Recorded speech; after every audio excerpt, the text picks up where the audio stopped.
মাননীয় স্পিকার, আপনাকে ধন্যবাদ। মাননীয় মন্ত্রীর কাছে আমার প্রশ্ন হচ্ছে, আমার দক্ষিণ অঞ্চল পটুয়াখালী জেলা থেকে আমার সংসদীয় আসন 112 বাউফল 2, সেখানে প্রায় 5 লক্ষ মানুষের বসবাস। আমি সেই বাউফল থেকে আজ বাউফলবাসীর পক্ষ থেকে ধন্যবাদ জানাচ্ছি যে কথা বলার সুযোগ করে দিয়েছে।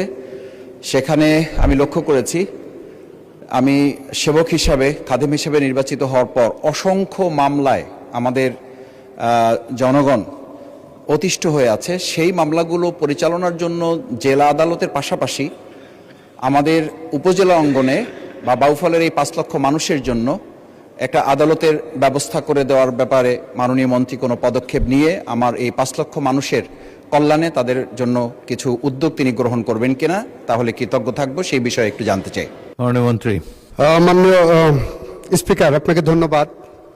মাননীয় সদস্য বাউফল পটুয়াখালী থেকে উনি খুব সুন্দর করে বলেন এবং প্রতিদিনই ওনার এলাকার সমস্ত দাবি আমরা লক্ষ্য করি।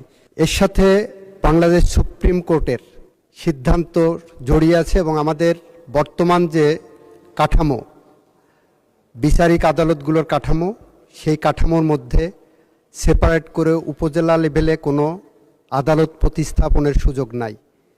চৌকি আদালতগুলো আছে, সেটা এখনও আমরা রেখে দিয়েছি।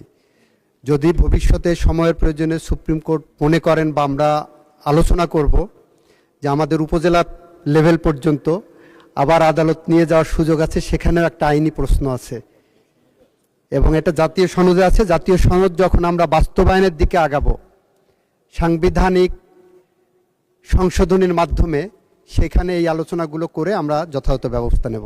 ধন্যবাদ আপনাকে।